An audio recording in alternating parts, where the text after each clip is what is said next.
Chers téléspectateurs, merci de suivre l'émission L'invité de la semaine.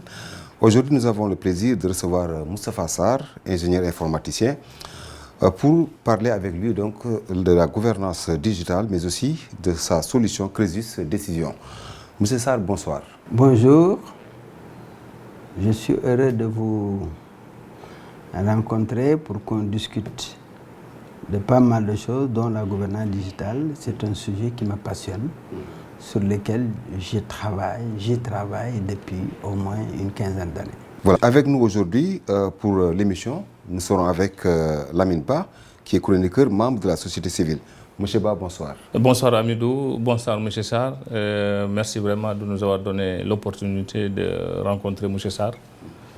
C'est un réel plaisir et un grand honneur quand même de le rencontrer parce que on a l'occasion que de le voir dans l'espace médiatique à travers le monde entier. Voilà, d'abord Monsieur Sarr, pour plus d'explications envers ces Sénégalais qui nous suivent à l'instant même, une petite question peut-être, ou bien je dirais une parenthèse, qui est Moustapha Sarr? Je vais faire simple parce que ce serait trop long.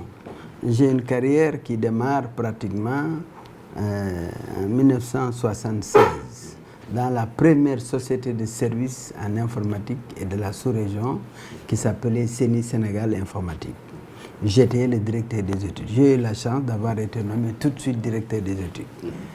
Et nous avions beaucoup de clients. Par la suite, j'ai été directeur des moyens informatiques et de la méthode à la Banque de l'Habitat. Parce que lorsque Abdou Mbaye a été promu PDG de la BHS, il avait sollicité, il m'avait sollicité et nous avions eu à travailler. Et c'est là que j'ai eu à vraiment m'épanouir. Et dans ce cadre-là, j'avais encadré la conception d'un logiciel qui s'appelait Crésus. C'est ainsi que j'ai encadré et supervisé la création de la Banque de l'Habitat du Mali, la Banque de l'Habitat de Côte d'Ivoire et le système d'information de la BIDC au Congo, à Brazzaville, à Pointe-Noire. Bon, je peux citer que cela, mais j'ai eu à faire bien autre chose. J'ai fait la paix des fonctionnaires du Mali, j'ai fait la paix des cheminots. Bon, au Sénégal, je peux énumérer une dizaine de sociétés qui, à l'époque, j'ai eu à mettre en place le système d'information. Donc, je suis un informaticien de carrière et qui, dans ma carrière à la banque, j'ai eu d'ailleurs, par mes relations et par mes connaissances, à occuper l'intérim pratiquement de toutes les directions à la Banque de l'Habitat du Sénégal. Voilà, merci. Alors, mais ça, pour commencer, donc, dites-nous pourquoi donc, la question de la gouvernance digitale est-elle aujourd'hui si cruciale pour nos États et nos entreprises? Alors, quand un dossier est bloqué, quand un dossier ne tourne pas, c'est parce que le patron qui a initié le dossier ne dispose pas d'un outil lui permettant de savoir exactement où se trouve le dossier d'abord. Et si la personne l'a traité ou l'a pas traité. C'est dans ce sens que nous avons vu des directeurs généraux demander à des collaborateurs où est-ce que vous en êtes avec le dossier de telle personne. Il dit non, attendez, je vais appeler mon collaborateur, etc. Mais finalement, on ne trouve rien. Alors, aujourd'hui, nous avons un outil il y a un suivi, un traçage extraordinaire des dossiers au fur et à mesure qu'ils sont traités dans l'entreprise ou dans le ministère. Okay. Alors Lamine Ba, peut-être juste une question. Merci beaucoup. S'agissant de la deuxième question, c'est qu'au regard de vos explications, de votre exposé, nous sommes tentés de nous poser la question suivante. Est-ce qu'avec toutes ces données personnelles, avec ces données personnelles-là, vous pouvez rassurer sur la sécurité, sur la confidentialité des données personnelles? Alors, la sécurité est une priorité absolue. Les données sont chiffrées dans un environnement cloud, ça veut dire dans un environnement totalement sécurisé où chaque accès est tracé, hiérarchisé. Donc, rien ne peut rentrer là-dedans et constitue un blocage. De toute façon, les hébergeurs, c'est leur job. C'est des monstres où il y a des milliers d'ordinateurs. Et d'ailleurs, ils sont répliqués, les mêmes ordinateurs sont répliqués dans un autre continent, dans un autre pays différent. Et c'est ça la force. Par contre, vous avez dit par rapport à l'environnement, je suis content que vous ayez abordé ce problème. Parce que, vous savez, le cloud, quand on parle du cloud, l'hébergement de ces gros serveurs-là, ça consomme énormément d'électricité. Aujourd'hui, les gens réfléchissent, ils ont des chambres froides, des trucs pour baisser la température, etc.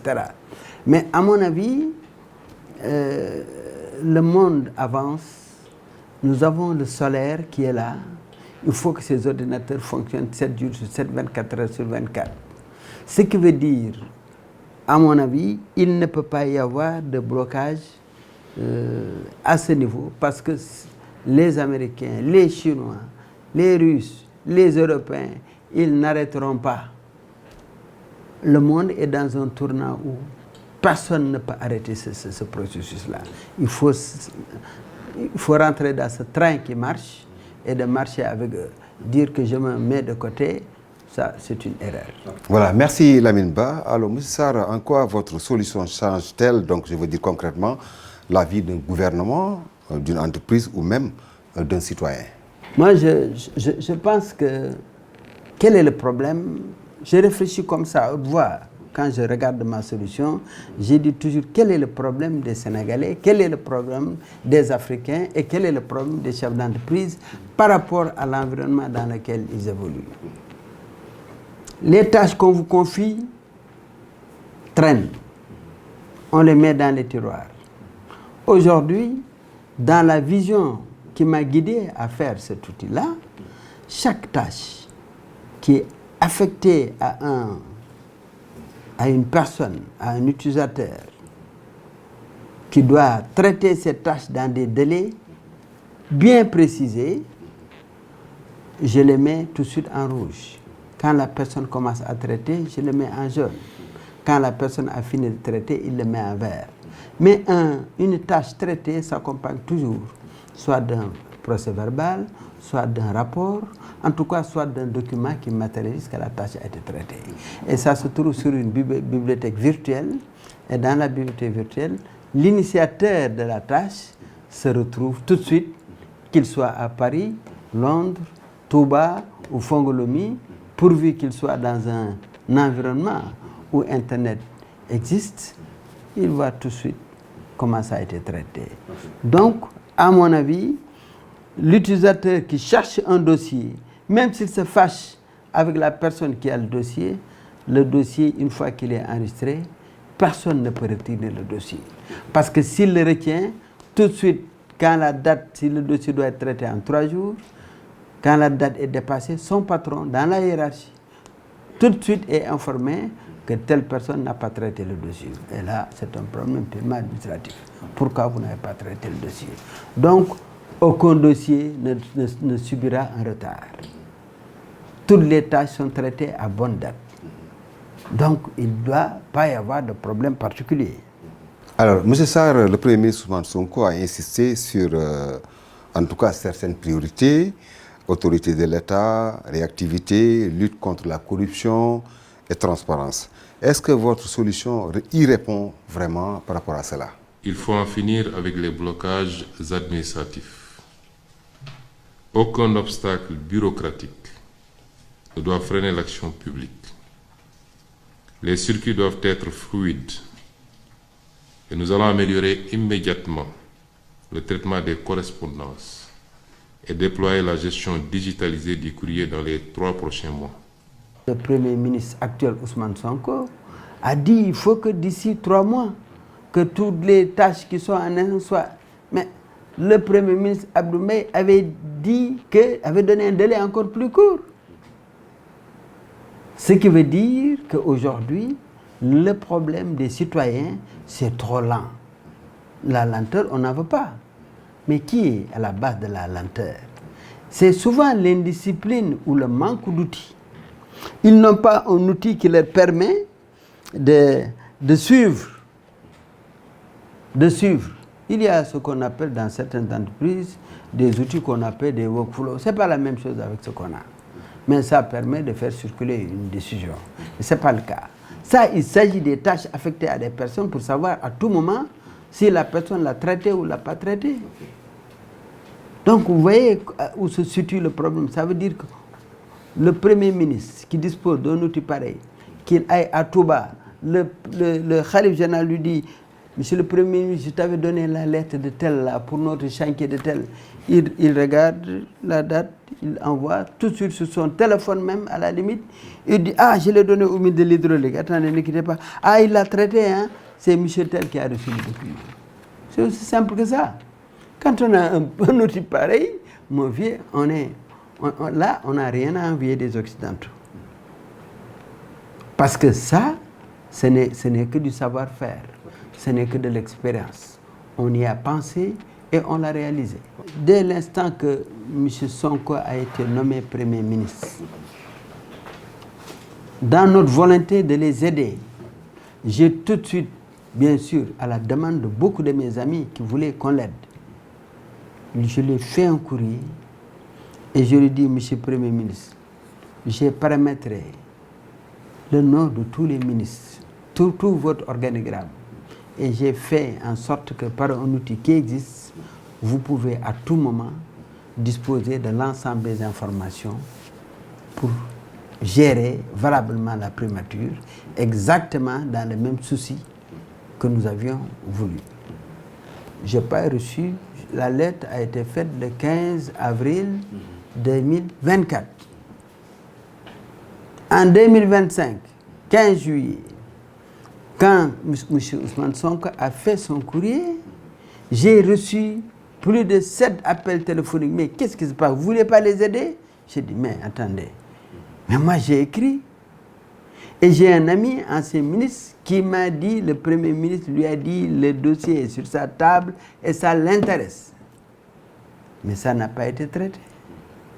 Jusqu'à ce que Ousmane Sonko, le Premier ministre Ousmane Sonko, dise qu'il faut que les gens traitent les dossiers selon des deadlines bien précis.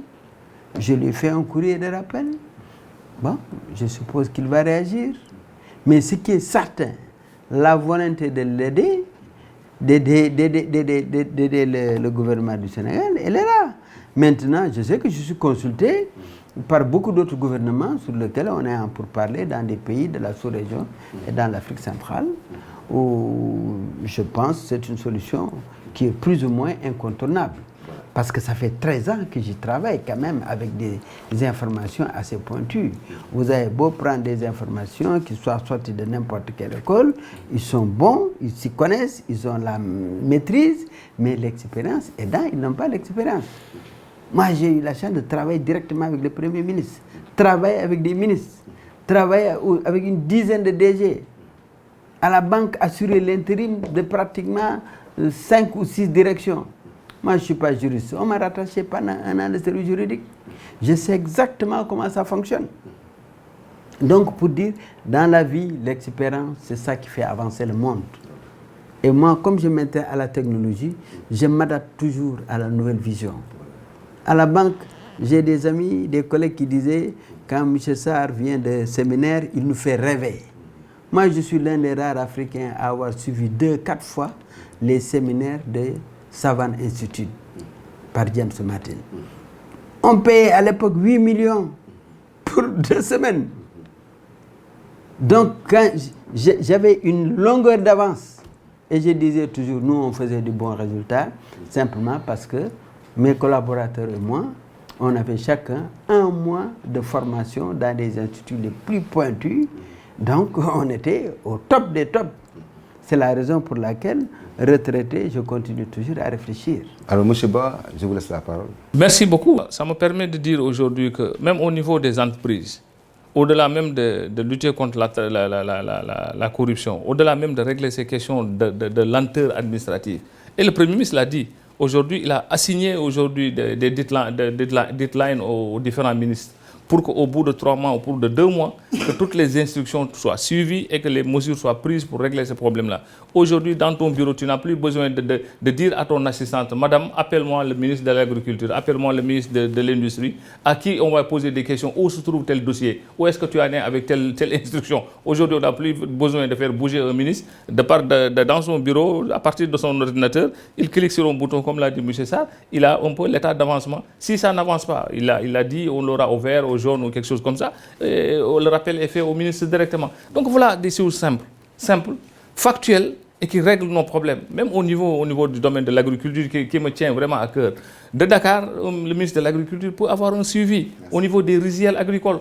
Aujourd'hui, dans une entreprise, tu peux comprendre au-delà même de l'absentéisme. On l'a dit, on est en train de le crier partout. Les Sénégalais, d'une manière générale, sont un peu absentéistes dans les services. On a des pointeuses un peu partout dans les services. Mais si on a crise de décision, on n'aura même plus besoin de ces pointeuses-là au niveau des portes. De jouer le gendarme. Dans ton bureau, tu suis l'agent qui vient à l'heure. Dans ton bureau, tu suis même le volume de travail effectué par Amidouba dans son bureau. Maintenant, à partir de là, tu pourras rémunérer à leur juste valeur pour savoir qu'Amidou travaille, Lamine ne travaille pas, Lamine Saint-Fagnan, il vient à l'heure, il part à l'heure, mais dans son bureau, il n'est pas productif.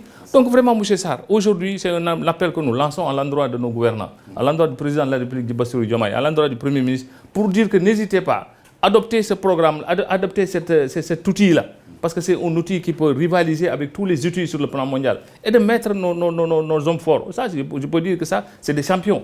C'est des champions qui doivent être mis aujourd'hui dans les meilleures conditions pour pouvoir mieux réfléchir.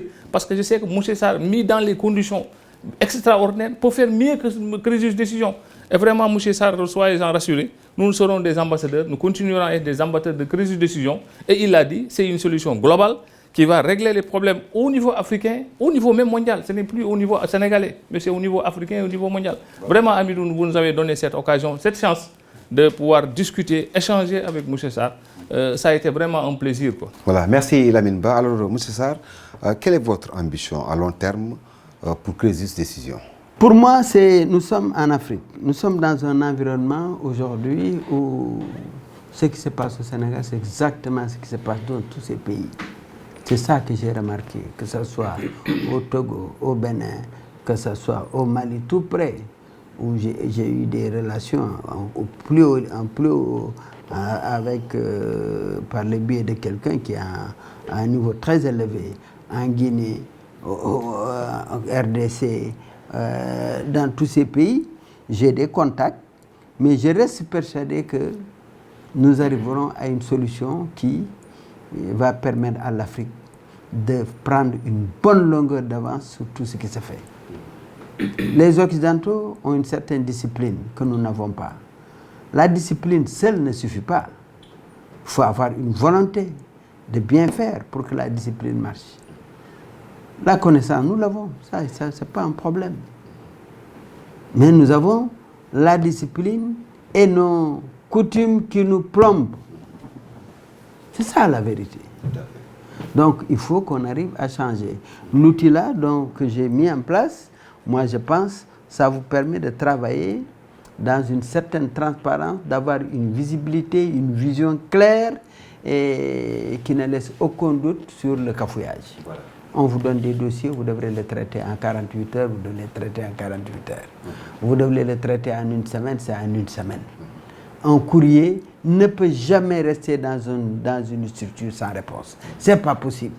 Un projet, une tâche qui doit être faite en 5 jours, mais il faut que ça se passe en 5 jours, 4 jours ou 3 jours. Et je mesure la performance individuelle par la capacité d'un individu à traiter le dossier avant la deadline. Je le bonifie. Donc, franchement, aujourd'hui, nous avons un outil qui, demain, vous permettrait à n'importe quel gouvernant de gagner énormément de temps, et de libérer les gens de beaucoup de tâches fastidieuses. Et c'est à dire que maintenant, vous avez l'IA. Moi, quand j'ai l'IA, je dois faire un courrier, une lettre. Je prends les éléments de réponse, je le donne à l'IA. Et qu'est-ce qui se passe? Il me fait un premier jet, je le modifie, je lui dis change-le. En 15 minutes, ma lettre est terminée. C'est ça l'utilisation intelligente. Ça ne me rend pas paresseux, mais ça accélère mon niveau d'intervention. Ce n'est pas l'utiliser comme le font les jeunes. Non, non, non.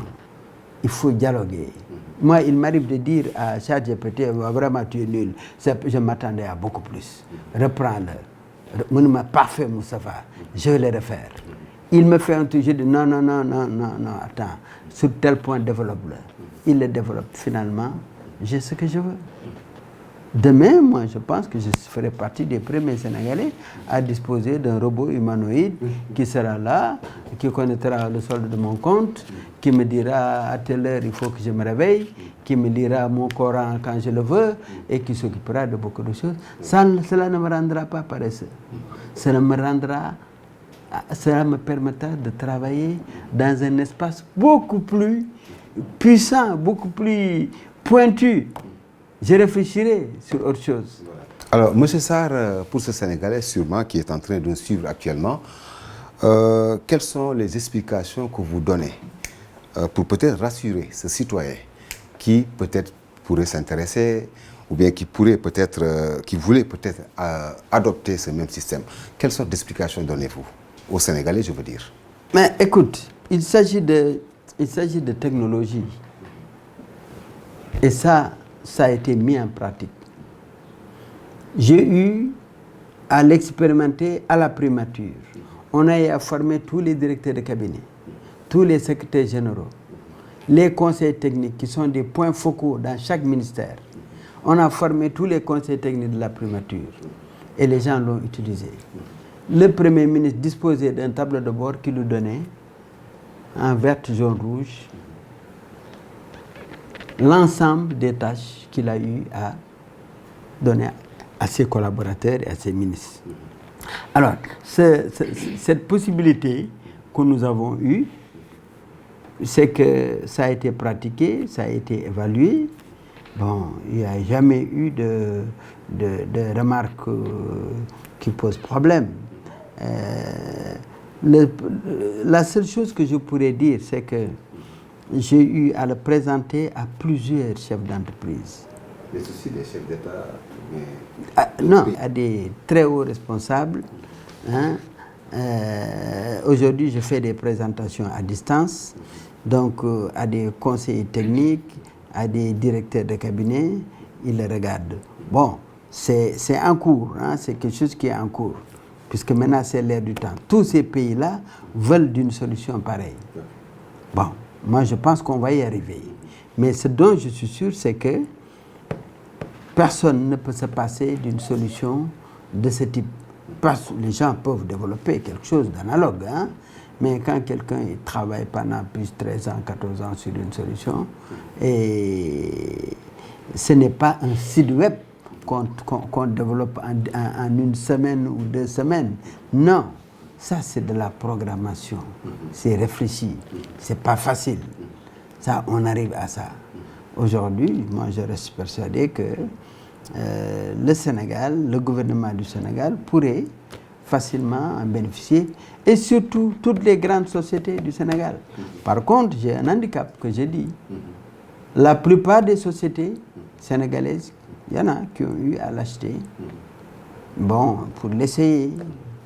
Mais pratiquement, ça vous met à nu l'incompétence d'une bonne partie de vos collaborateurs qui ne travaillent pas. Il y a trop de rouge chez eux.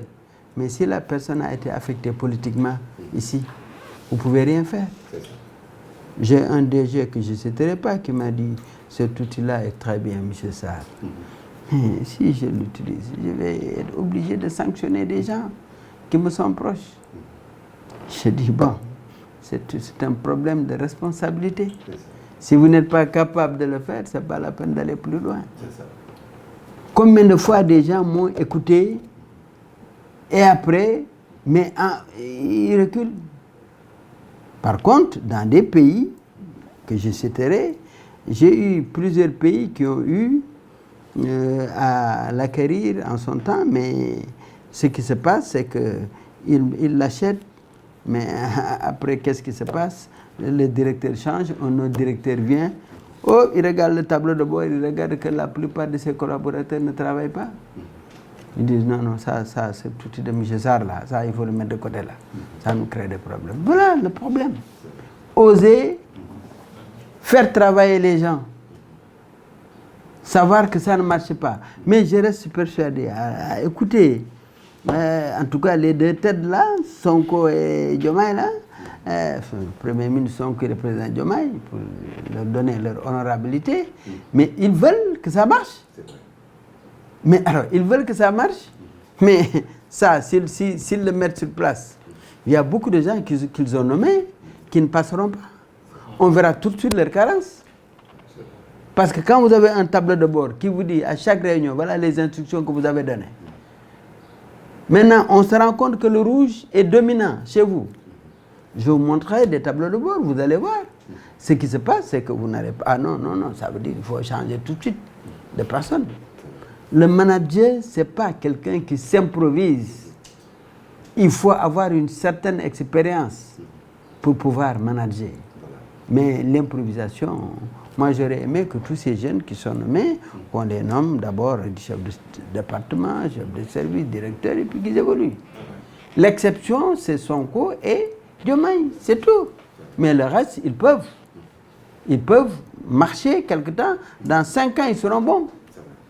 C'est tout ce que je veux dire. Alors, nous sommes au terme de l'émission. Lamine Ba, je vous laisse faire une intervention. Bon, merci beaucoup, M. Sarr. Nous sommes vraiment... Moi, je suis vraiment sublimé, quoi. Je suis un peu sublimé par l'exposé que M. Sarr est en train de nous faire. C'est une belle leçon quand même que M. Sarr est en train de donner à nos gouvernants. Parce qu'on peut se dire, sans risque vraiment de se tromper, affirmer qu'aujourd'hui, Crisis Décision est une réponse globale. Dans le cadre de la gouvernance digitale, non pas uniquement pour le Sénégal, mais pour l'Afrique tout entière. Parce qu'on nous dit souvent que l'Afrique est en retard. Nous ne sommes pas en retard économiquement, mais nous sommes en retard par rapport au domaine informatique. Aujourd'hui, on nous parle d'intelligence artificielle. Aujourd'hui, on nous parle de cloud. On nous parle vraiment des avancées technologiques. Mais aujourd'hui, à écouter M. Sarr, nous pouvons être fiers d'être Sénégalais. Parce que c'est une belle réponse à nos gouvernants. C'est une belle réponse pour toute l'Afrique. Et c'est même une belle réponse au monde entier. Parce qu'il vient de confirmer, de prouver qu'on n'a plus rien maintenant à envier à ces puissances mondiales qui gèrent un peu les Facebook, les Google et tout ça. Mis dans les meilleures conditions, mis dans les conditions dans lesquelles se trouvent ces responsables-là, je pense qu'ils peuvent faire bouger le monde entier. Donc vraiment, à l'endroit de nos gouvernants, on n'a plus besoin d'aller chercher ailleurs. Aujourd'hui, dans le cadre du souverainisme, comme on le dit, on a un Sénégalais bon teint qui est là, au service de son peuple, qui n'a pas voulu aller ailleurs exporter son expérience, mais qui préfère d'abord donner l'exemple dans son pays. Donc vraiment à l'endroit du premier président de la République, Bassirou Diomaye, à l'endroit du Premier ministre, qui tient vraiment à ces outils-là, qui tient à ces plateformes-là. Parce qu'on nous parle aujourd'hui de lenteur administrative, on nous parle de lutter contre la corruption, on nous parle de résorber des gaps quand même dans le management des entreprises, dans le management de l'État même. Aujourd'hui, Crisis Décision en est une solution. Vraiment, M. Sarr, nous sommes ravis et nous sommes contents vraiment de vous entendre. Merci Lamine. Alors, M. Sarr, c'est la fin de l'émission, mais juste peut-être en résumé, l'apport, je veux dire, de votre solution par rapport au contexte actuellement, surtout quand on parle des entreprises ou bien quand on parle de l'administration sénégalaise. Crisis Décision n'est pas seulement dédié au gouvernement, mais c'est dédié aux grandes entreprises, les grandes sociétés. Ils ont besoin de cet outil-là. Et là, c'est quelque chose de clair. Dans ce document, j'ai posé quelques questions. Pourquoi Crisis Décision est indispensable? C'est une question. Lenteur administrative, instructions perdues ou mal exécutées, faible visibilité sur les projets, des courriers qui s'empilent, des budgets mal maîtrisés. Rien que ça. Rien que ça. Si vous arrivez à le traiter, vous devrez vous sentir bon. Et ça, c'est un des points de la solution. Après cela, nous avons la visibilité en temps réel. Que vous soyez à Paris, Londres, Touba, n'importe où, vous avez une visibilité. L'état d'exécution, l'état de sort. Vous savez où ce que vous en êtes. Vous avez un suivi intelligent. Vous avez une traçabilité parfaite et une responsabilité claire. Ce qu'on appelle la redevabilité. Bon, vous avez aussi des tableaux de bord qui vous parlent. Quand vous vous connectez en tant qu'agent, et vous dites voilà ce que vous avez à faire. Ça, c'est de l'intelligence. Je veux dire, j'aurais pu dire c'est de l'intelligence artificielle. Je l'ai mis dans un module que j'appelle IA. Dès que vous connectez, il vous dit voilà ce que vous devrez faire aujourd'hui. Quand vous êtes patron, dès que vous connectez, il vous donne le tableau de bord, il vous dit voilà l'état d'exécution de votre entité. Vous avez des modules puissants qui vous permettent tout de suite de récupérer toutes les tâches en instance et de les charger en vrac dans le système. Et à mon avis, vous avez aussi un levier stratégique pour les gouvernements et les grandes organisations. Et enfin, nous avons le fruit d'une expérience. En 13 ans, nous sommes partis de la version 1.0. Aujourd'hui, on est à la version 10.5 avec 3 évolutions majeures par an. Donc, pour dire que Crésus Décision est un patrimoine africain de l'innovation et de la gouvernance digitale. Voilà, chers auditeurs, merci de suivre les programmes de la radio-télévision Lamfal TV. Merci de suivre l'émission L'invité de la semaine. À la prochaine pour un autre numéro.